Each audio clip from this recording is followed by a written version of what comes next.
If you're looking to create, grow, and sustain your wealth, download and subscribe to the Pain Points of Wealth podcast at BeBullish.com with Bob, Ryan, and Chris Payne. It's your podcast for market insights, money tips, and real talk on the economy. Download and subscribe at BeBullish.com. Listen, all you New Yorkers. Excuse me, taxi. Okay, man, we're looking around. This is the 77 WABC minicast. And we are back, John, here on Katz and Cosby. Everybody's wondering what's going to happen with Iran. Well, I mean, right now the aircraft carrier Ford is on his way there, and it's the most sophisticated aircraft carrier on the planet Earth. So, Iran, beware. Yeah, I wouldn't mess with Trump. What do you think, Judge? I mean, you see all these assets moving in, and the president just said a few minutes ago. I remember that song when I went to Brooklyn Tech. Don't mess with Bill. We could say, don't mess with Trump. Yeah, I think they learned that the first time in June, right? I think they sure did. Yes, Venezuela learned. Yeah, Venezuela learned too. To John's point, I read a great article in National Review Day by Noah Rothman talking about the advanced technology that our U.S. military has, which was demonstrated in large part in the Venezuelan recent victory against Maduro. And they have no idea what's awaiting them. Control booth says he's on. Oh, yeah, let's go then. I understand General Patraeus calling in. Friday night. Well, what's going on in the world? There's a lot of tension all over the place. With us today is General Patraeus, and, one good friend, one smart guy, 4-star general in the Army, and also CIA director. And a CIA director is always a CIA director. Tell us, General, what the heck is going on? What do you think? Well, obviously the president has not yet made his mind up on whether to strike Iran. There's another aircraft carrier task force at Gerald Ford that is on the way. Once it's in position, he's going to have a very, very substantial arsenal at the ready with other aircraft throughout the region.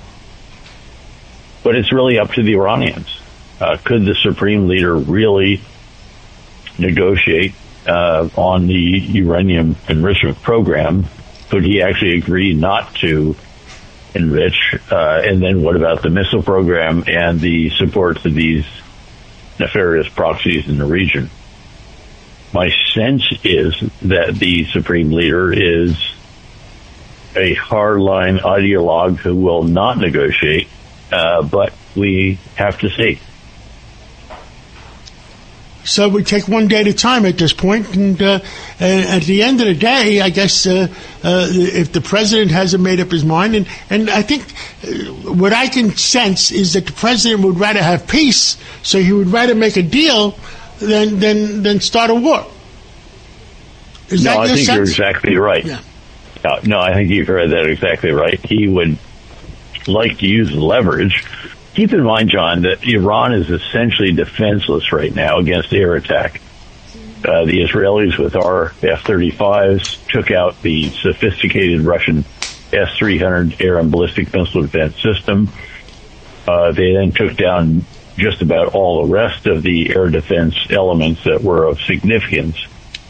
So they should know that they cannot really defend against what it is. They have no Air Force, of course. They have old F-14 Tomcats from way, way back. So we can do almost whatever we want to do through the sky, and that would be an enormous damage. The problem is, of course, we can't actually bring about regime change, likely, through the air. And that's the issue here, because, of course, the president said help is on the way. When the demonstrators were on the streets, they're back out there now, by the way. But this is the conundrum. He has enormous leverage because of all the military power he has assembled. But is the supreme leader, this very, very old individual, almost 87, is he willing to make a deal? And it's not clear that he is. Oh, the joke some of my friends told me is if he wants to escape to Putin has asked him how much gold you bring with you. And then he's also And he's also scared of his own internal security forces that if they think he's escaping, they'll shoot him. Well, look, John, I'm sure there's a place in Moscow for him alongside Bashar al-Assad, the former murderous leader of Syria. But I don't think he's going anywhere except very deeply underground to be sure that a decapitation or a strike like that could take him out. But again, I think the question is he going to negotiate or not? General, last question. Premier Starmer from Great Britain has said out loud that he's not going to allow any of our aircraft to refuel or use the bases of the United Kingdom in case of a scuffle with Iran. I was shocked. How about you? Yeah, no, I was as well. Very, very disappointed. Keeping in mind that the base that they have in Diego Garcia especially is very useful. Our V-2 bombers can go all the way to Iran, refueling in flight the entire way, but it's nice to have a recovery there at Diego Garcia. Also, the aircraft that might fly out of various bases in England. So again, this is very, very disappointing. Presumably, they are keenly aware of the destructive actions by Iran, whether it's the nuclear program, the missile program, support for proxies.